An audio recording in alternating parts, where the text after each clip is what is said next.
বাংলাদেশের ক্রিকেটে নির্বাচকদের নতুন অধ্যায়ের শুরু হয়েছে চলমান নিউজিল্যান্ড সিরিজ দিয়ে। প্রথম পরীক্ষায় ইতিবাচক বার্তা দেওয়ার পর এবার সামনে আরও কঠিন চ্যালেঞ্জ পাকিস্তানের বিপক্ষে টেস্ট সিরিজে। নতুন মুখ, নতুন পরিকল্পনা আর ভিন্ন কন্ডিশনে ভিন্ন দল গঠনের সাহসী ভাবনা এগোচ্ছে হাবিবুল বাশার নির্বাচক প্যানেল। চট্টগ্রাম থেকে আবরার আল দায়ানের রিপোর্টে বিস্তারিত। বাংলাদেশের ক্রিকেটে প্রধান নির্বাচক হিসেবে হাবিবুল বাশারের নতুন অধ্যায়ের শুরু নিউজিল্যান্ড সিরিজ দিয়ে।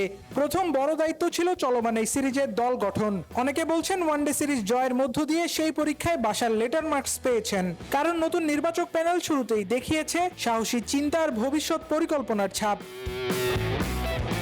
এবার সামনে আরো বড় চ্যালেঞ্জ পাকিস্তানের বিপক্ষে টেস্ট সিরিজ, যে সিরিজকে সামনে রেখে ইতিমধ্যেই দল ঘোষণা করেছে নির্বাচক প্যানেল, যেখানে নতুন মুখ হিসেবে সুযোগ পেয়েছে অমিত হাসান ও Tanzid Tamim. Looking at the Pakistan team, যেখানে আমরা দেখেছি এখানে লেফট হ্যান্ডি ব্যাটসম্যানদের আধিক্য একটু বেশি টপারে। সো উই থট দ্যাট যে হাসান থেকে Naim Hasan who is also in good form, সে কিন্তু যখন বাদ করেছিল ফর্মের কারণে বাদ করেনি।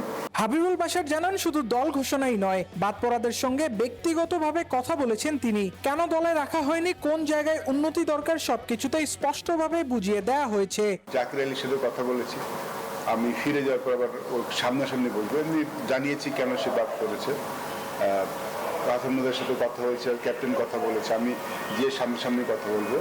খালেদের সাথে আমার ফোনে কথা হয়েছে, বাট আমি আসলে এমনি ইউজুয়ালি আমি কেন বলেছি ব্যাখ্যা করেছি, বাট আমি ওদেরকে যাওয়ার পরে আমি সামনাসামনি বুঝবো। সাবেক এই অধিনায়ক আরো জানান, ভিন্ন প্রতিপক্ষ, ভিন্ন কন্ডিশন আর ভিন্ন ফরম্যাট মাথায় রেখে আলাদা পরিকল্পনায় দল সাজানো হবে।